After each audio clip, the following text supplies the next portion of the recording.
আসসালামু আলাইকুম। এক ভাই প্রশ্ন করেছেন যে ডাক্তার আমাকে চোখে ব্যথার কারণে চোখের ড্রপ ব্যবহার করার জন্য দিয়েছেন। আমি কি রোজা রাখা অবস্থায় চোখের ড্রপ ব্যবহার করতে পারবো কিনা? জি, অনেক সুন্দর প্রশ্ন করেছেন ভাই। যে রোজা রাখা অবস্থায় চোখের ড্রপ ব্যবহার করা যাবে কিনা?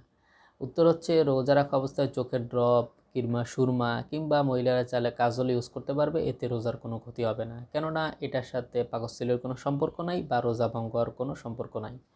এছাড়া জামি তিরমিজিতে হযরত আনাস রাদিয়াল্লাহু তাআলা আনহু হইতে হাদিস বর্ণিত আছে। তিনি বলেন, এক ব্যক্তি আল্লাহ রাসূল সাল্লাল্লাহু আলাইহি সাল্লামের নিকট আসলেন। তিনি বললেন যে আমার খুব চোখে ব্যথা করতেছে, আমি কি চোখে রোজা রাখা অবস্থায় চোখে সুরমা ব্যবহার করতে পারবো কিনা? প্রিয় নবী সাল্লাল্লাহু আলাইহি সাল্লাম বলেন, হ্যাঁ।